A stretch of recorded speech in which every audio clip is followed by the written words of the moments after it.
ये एक आपबीती घटना है जो मेरे दादी के साथ घटी थी।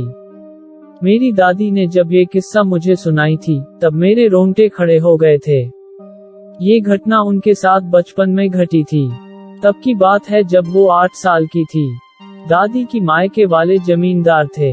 दादी की दादाजी मांस मछली खाने की शौकीन थे और वो रात के वक्त दारू पीते थे, तो उसके साथ चखने में मछली खाते थे। उनके यहाँ एक लड़का काम करता था। उस लड़के का नाम तरुण था। एक पूर्णमासी की रात को वो लड़का नदी से मछली पकड़ने गया था। नदी के जल चांद की रोशनी से चमक रही थी। रास्ते भी चांदनी रात में हल्की सी दिखाई दे रही थी।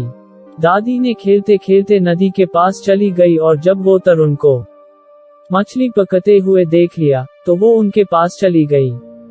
तरुण ने उन्हें देखकर घर वापस चले जाने को कहा, पर दादी जिद पर अड़ी रही कि वो वहीं बैठकर मछली को टोकरी में भरेगी।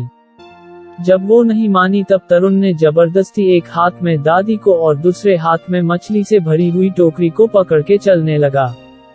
तभी दीदी को दिल को दहला देने वाला और एक भयानक दृश्य देखने को मिला। अभी भी ये बात बोलते वक्त मुझे डर लग रहा है। वहाँ पर बड़े बड़े बांस के पेड़ था। वो बांस के पेड़ सब एकदम से अचानक एक साथ नीचे सो गए और धड़ाम से बारिश के बूंदों की तरह रेत बरसने लगे ऊपर से। फिर एक साया उनके पीछा करते हुए आ रहा था थोड़े दूर तक। एक अजीब सी चीखने की आवाज सुनाई दे रही थी। तरुण कुछ बड़बड़ा रहा था, शायद हनुमान चालीसा बोल रहा था। उसने टोकरी से कुछ मछली वहां फेंक दिया। तभी कुछ क्षण के बाद वो पेड़ फिर से ऊपर उठ गए और वो आवाज और सुनाई नहीं दी।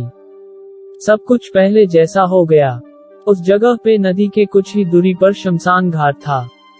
वहाँ के लोगों का कहना था, जो भी लोग वहाँ मछली पकड़ने जाते थे, अपनी टोकरी से कुछ मछली वहाँ फेंक के सीधे मुंह आते थे।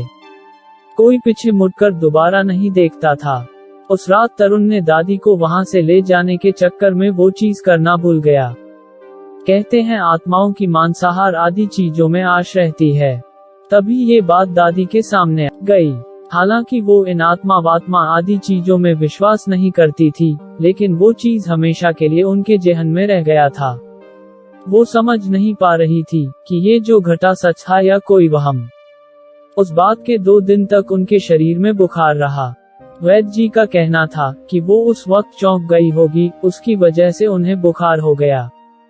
उस दिन के बाद वो कभी वहां नहीं गई, पर उस दिन को वो कभी नहीं भूल सकती थी। वही प्रश्न उनके दिमाग में घूम रहा था कि वो घटना सच था या उनके आंखों का कोई वहम।